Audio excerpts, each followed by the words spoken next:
আন্তর্জাতিক ক্রিকেট থেকে বিদায় নিয়েছিলেন হঠাৎ করেই। তারপর নিষেধাজ্ঞার ছায়ায় কাটিয়েছেন প্রায় 4 বছর, কিন্তু সময় থেমে থাকেনি, আর এবার থেমে থাকলেন না তিনিও। 2021 সালের সেপ্টেম্বরে আন্তর্জাতিক ক্রিকেটকে বিদায় বলেছিলেন ব্রেন্ডন টেইলর। তার মাত্র 4 মাস পর দুর্নীতি বিরোধী নীতিমালা ভাঙার দায়ে আইসিসি তাকে নিষিদ্ধ করেন 3.5 বছরের জন্য।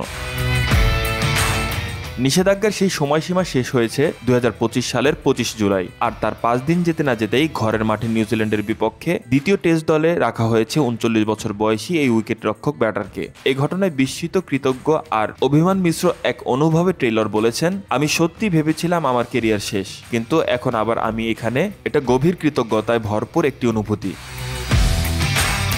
দলের অধিনায়ক ক্রেগ আরভিন জানাচ্ছেন, আমি জানি ফেরার জন্য ব্যক্তিগতভাবে সে কতটা পরিশ্রম করেছে। দলের জন্য তার অবদান দেখার অপেক্ষায় আমরা সবাই।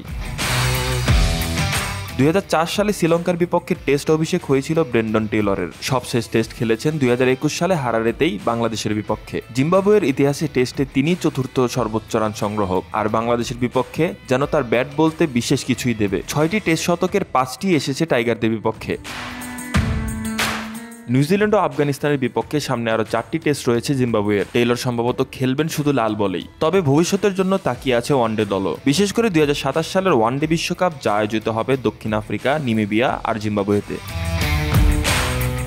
একজন ক্রিকেটারের প্রত্যাবর্তন শুধু খেলার জন্যই নয়, নিজের সঙ্গে লড়াইয়েরও গল্প। ব্রেন্ডন টেইলর সেই গল্পের নাম, যে আবার ফিরে এসেছেন অতীত ছাপিয়ে এটা প্রমাণ করতে যে শেষটা তার এখনো বাকি।